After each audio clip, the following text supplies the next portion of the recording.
शुरू करती हूँ अल्लाह के नाम से जो बड़ा मेहरबान निहायत रहम करने वाला है। इब्तदाए दुनिया से ही ये रवायत चली आ रही है कि हर गिरोह अपनी अलग पहचान रखने के लिए अपना एक अलग झंडा रखता आया है। जैसा कि आज भी हर मुल्क ने अपना एक मुख्तलिफ रंगों और निशानों वाला परचम बना रखा है। हर झंडे के रंग और निशानों में मुख्तलिफ तारीखी वाक़यात छुपे होते हैं। आज हम उस झंडे की बात करने वाले हैं कि जिसको हदीस पाक में हजरत इमाम मेहदी का झंडा कहा गया है। जी हाँ, वो काला झंडा जो दुनिया की आखिरी फैसला कुन जंग में हजरत इमाम मेहदी के लश्कर के हाथों में होगा। नाज़रीन गिरामी, हजरत सुबहान रज़ी अल्लाह ताला अन्हु रवायत करते हैं कि रसूलुल्लाह सल्लल्लाहु अलैहि वसल्लम ने फरमाया, जब तुम लोग खरासान से स्याह झंडा निकलता देखो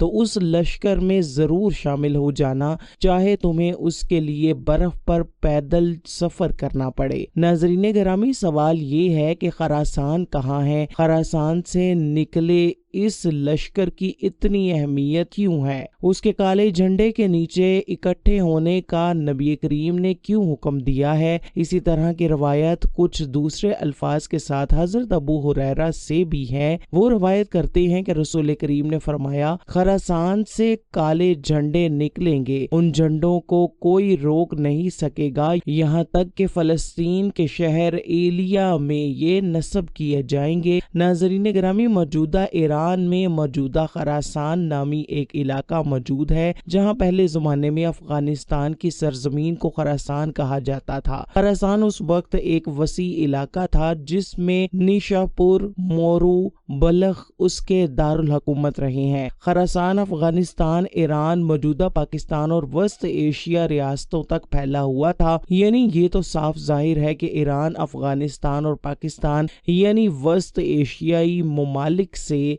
ये काले झंडों वाला लश्कर निकलेगा। आज अगर देखा जाए तो अफगानिस्तान दजाली ताकतों का महवर बना हुआ है, जहां से बैठकर ईरान और पाकिस्तान के खिलाफ दजाली ताकतें अपनी चालें चल रही हैं। इराक को तबाह बर्बाद के अफगानिस्तान की माशियत का खात्मा करके नीटू वहां से फरार हो चुके हैं। ईरान मुआशी पाबंदियों से दो चार रहे हैं और पाकिस्तान की माशियत भी अपने आखिरी सांसों में है। आखिर क्या है इस खित्ते में कि दजाली ताकतों की सारी तवज्जो हमारे इसी खित्ता की तरफ है। तो क्या ये लोग इस हदीस की अहमियत को जानते हैं और क्या ये लोग इस कोशिश में हैं कि उस लश्कर को निकलने से पहले ही खत्म किया जाए ताकि उनके आका दज्जाल की आमद में कोई रुकावट पैदा ना हो सके? अफगानिस्तान और ईरान को लोग पत्थरों और खुश्क पहाड़ों की सरजमीन मानते हैं, लेकिन ऐसा नहीं है, क्योंकि माजी में ये सरजमीन इंतहाई अहमियत की हामिल थी और आज भी ये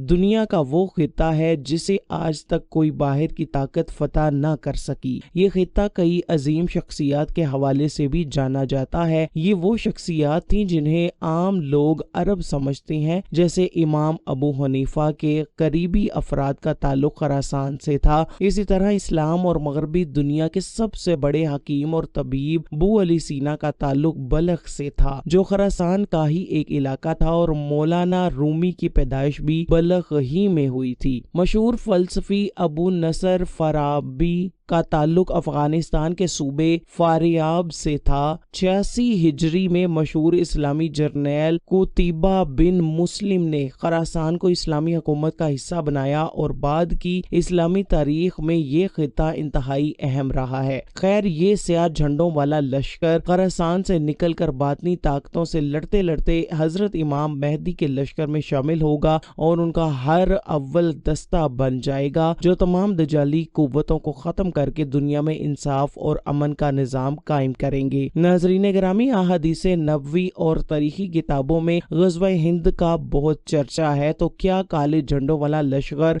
ग़ज़वा हिंद लड़ने वालों का ही होगा? काले झंडों वालों का सबसे पहला सामना दुनिया के सबसे जालिम इंसान सूफियानी से होगा और इसी जालिम शख्स के खिलाफ ही काले झंडों वाला एक लश्कर जाहिर होगा जो सूफियानी को खत्म करेगा। बाज बाज उलमा का मानना है कि इमाम मेहदी की मदद के लिए जो लश्कर खरासान से निकलेगा वो पाकिस्तान, अफगानिस्तान और ईरान का मुश्तरका लश्कर होगा और उसमें पाकिस्तान को बुनियादी हैसियत हासिल होगी। लेकिन साथ साथ ये भी कहा जाता है कि ग़ज़वा हिंद के बारे में मालूम नहीं कि वो इमाम मेहदी के ज़हूर से पहले होगा या उनके बाद होगा। खैर, ये तो तय है कि ग़ज़वा हिंद करने वाले काले झंडों का लश्कर इसी खित्ता से निकलेगा। इसी तरह तोसीहोनी और दजाली ताकतों अपने आका को खुश आमदीद करने से पहले हमारे इस खित्ता का नामो निशान तक मिटा देना चाहती हैं, क्योंकि वो जानते हैं कि मुस्तकबिल करीब में इसी खित्ता से लोग निकलेंगे जो कि दजाली नेटवर्क को तबाह बर्बाद कर देंगे। इसीलिए उन्होंने इतना ताकतवर मीडिया बना रखा है कि बस हर वक्त वहां से मुसलमानों को दहशतगर्द और कातिल साबित किया जा रहा होता है। देखिए आज कैसे हम उनके